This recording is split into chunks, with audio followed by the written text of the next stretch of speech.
So I learned a lot training for my first powerlifting meet, and I definitely experienced my fair share of less than stellar training days over the 4 month period that I did train for my meet. I think the tradition from lifting heavy for just general health and body composition over to lifting heavy and training for competition and performance was just took a bit of an adjustment for me.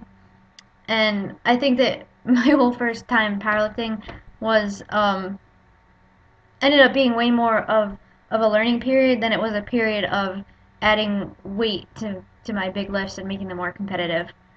I started in June of last year. I trained mostly in my garage at home, and I started off with just basic 5-3-1 program. I rolled with that for about a month, and after talking to a few people and per their suggestions, I switched over to um, a traditional West Side template where I trained 4 days a week, alternating max effort upper body and lower body days with dynamic effort upper and lower body days. Um, for max days, since I was only doing a push pull meet, same with dynamic upper days, my big movements were just the deadlift and the bench press. I followed a 4 week cycle where each week I would either work up to a top set of 5, 3, 2, or 1 reps, and that fourth week with that 1 rep was never a max rep. It was just a heavy signal, taken at a high percentage that was just treated like a max rep. So to further break down my program, I trained on Monday, Tuesdays, Thursday, and Fridays lifting, and sometimes on Saturdays I would do a little bit of conditioning, either 10 minutes of kettlebell swings or I'd go out and do some hill sprints. But as my meet got closer, I ditched the conditioning and just focused more on recovery on my non-lifting days.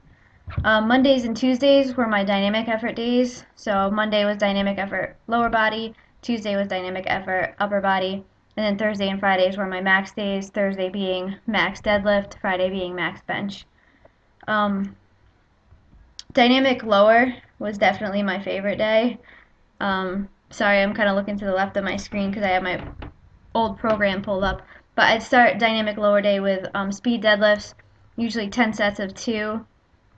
And then I'd move on to some deficit deadlifts because I'm pretty weak off the floor. I do some glute ham raises, which since in my garage, I kind of had to rig something up for that where I put a bunch of plates and sandbags on my feet to kind of hold myself down, and then I'd do kind of a natural glute ham raise. I also did front squats, hip bridges, and leg curls using my Jungle Gym suspension trainer.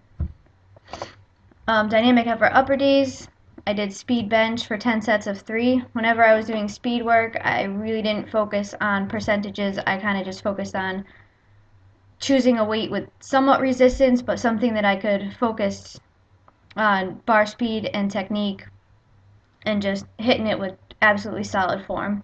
For assistance on those days, I did closed grip bench, incline dumbbell presses, seated rows, shoulder presses, and face pulls.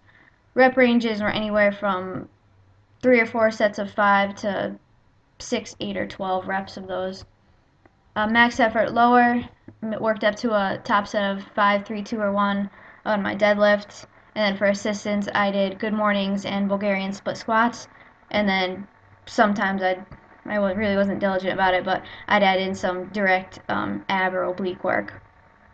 Max effort upper was bench press, same thing, working up to a top set of 5, 3, 2, or 1. Then I do some push presses, single arm dumbbell rows, and then some isolation stuff for biceps and triceps.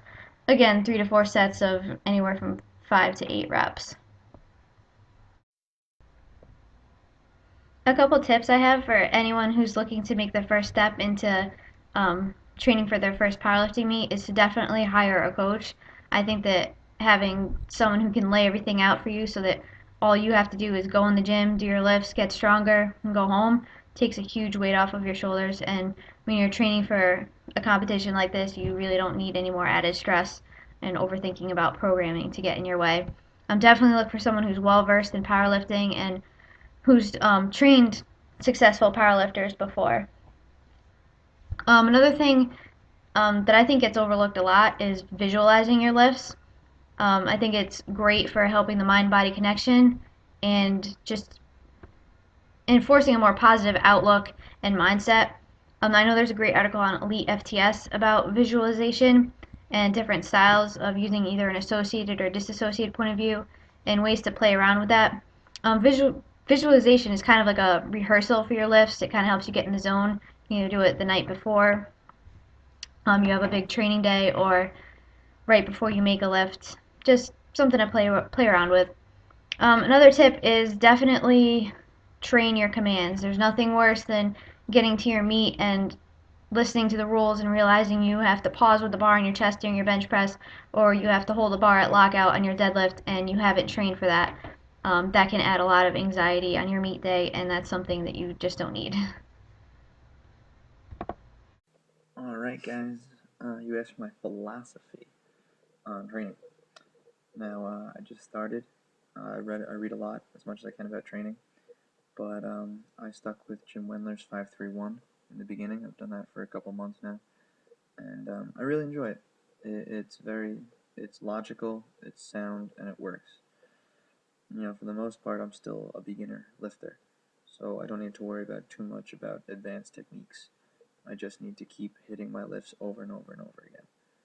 So I would say if you're a beginner and you want to get bigger, train hard, train smart, and follow what everyone is writing. Don't manipulate it too much because you're not at the stage yet where you can manipulate. Do what the book says, do what the big guys say, because they've been there before. They know what you're going through. You put 2 to 3 years in, then see where you are. Alright? Hit it hard, and good luck with everything. Hey there, fans of Kyle Weiberg. That's me. I just want to go over some mistakes that I made in my first powerlifting meet that could maybe help you. The first one is practice like you play. If you're going to play baseball, you're going to practice hitting the ball over and over again. If you play lacrosse, you're going to practice shooting the ball. If you're going to bench press, you're going to practice pausing, racking, and listening to all the commands that the person gives. So at least 2 weeks out, you want to start to get into actually doing the lifts like they're going to be in real life, like they're going to be at the meet. 2, have your food ready. I came in at 212, and most of the other people were around 214, 215 in my weight class. I didn't really mind how much I weighed because it was my first meet, but after looking at the results, I definitely should have dropped down to 198. And it's a lot easier just to keep feeding your face and saying I'm bulking up, but if I feel better at 198, so I probably should have been down there. And third is you have to be ready for what's going to happen when you step under that bar in the monolith for a squat. You gotta keep your cool. You gotta know exactly. You have to know exactly what you're gonna do. You have to keep your tightness. You can't just blank out on that, because as soon as you blank out on all that tightness and how you're gonna hip your hinge back, how you're gonna sit down, how you're gonna wait for that call to come back up by your buddy. Once you lose all that and you black out on it, you're gonna miss your lift, or you're not gonna hit as good a list as you could have done. So really, I think that goes back to the practice and play thing. But know the commands. Don't be scared of the environment that you're going into. Be in control, and be in control of your eating. So I hope those things help. If you need anything else, you can always check me out on Facebook or on my Twitter. Harold, to you. Thanks, Kyle. Let me just set the mood.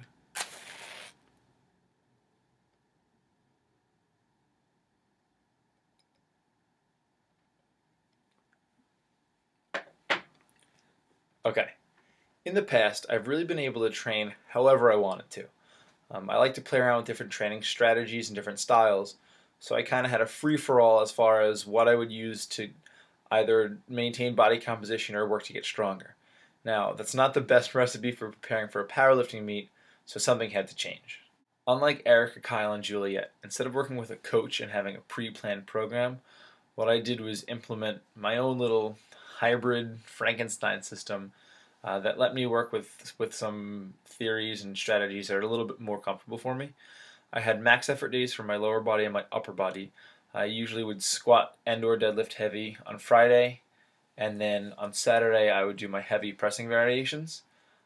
Earlier in the week, Tuesday, I would do some speed lower body work.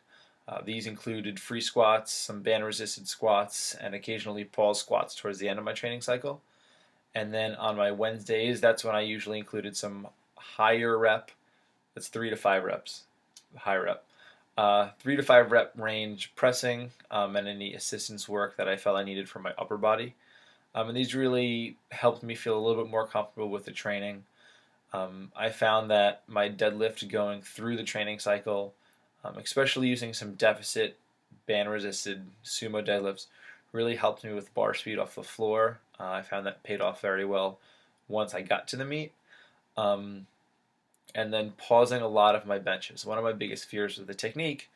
So the fact that I did a lot of paused bench work, probably through the last 6 weeks, I think I paused every rep. That really helped me as I felt comfortable getting under the bar and really made sure that the lift commands weren't going to be foreign and that I wouldn't be confused or angry at the judges if I did something wrong. One of my big goals with the training was to avoid the aches and pains that you usually hear about powerlifters having or strength athletes in general. So one of my goals in avoiding that was to program as much of the functional stuff as possible.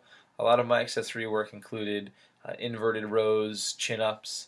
If I was doing push-ups, I would use blast straps or a TRX so that my wrists could rotate and I could not really worry about the shoulder problems that could come from straight bar pressing. A lot of my lower body work after I hit max effort numbers with my barbell deadlift or my barbell squat would include some single leg variations just to kind of keep everything feeling healthy.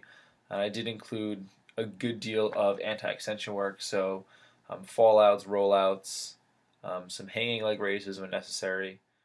I'm Juliet. I blog over at heyjuve.com in case you don't know who I am. And I'm just going to talk about how I prepared for my first powerlifting meet, which is a little bit different than how everyone else did it because I didn't really do it on my own. I hired a coach because training is not my forte. I cannot write a program for the life of me. I know a little bit about training, a little bit, but I can't design a program, and I have no idea where to begin with training for powerlifting since I've never done it before. Well, before now. So I hired the guys over at liftbigeatbig.com to write my training, and they had me doing 3 days a week. 2 were in the gym. One was a lower body day, one was an upper body day, and the third was sometimes in the gym, but it was like it was a kind of to build, I guess it was a cardio day, you could call it cardio, but not really, but kind of. It was like sandbag movements, weighted carries, sled drags, car pushes, that kind of stuff to build power and explosiveness in my movements. And I started working with them at the end of September. That's all I have to say about my training. I stopped training about a week and a half before the meet, mostly because I hurt my eyeball, and so normally people just do a week off. I did a week and a half, whatever. As far as eating is concerned, I eat a lot. I'm a big eater, so I kept up eating.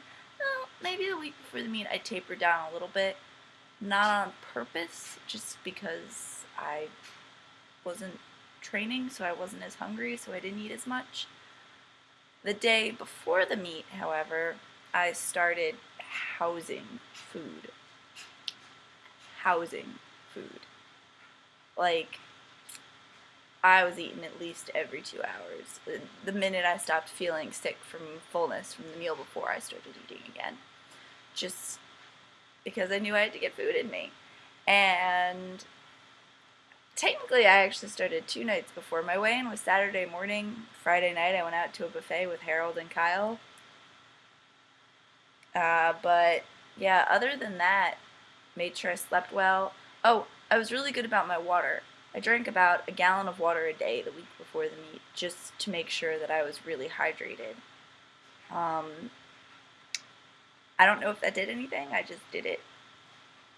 I would probably do it again, because why not?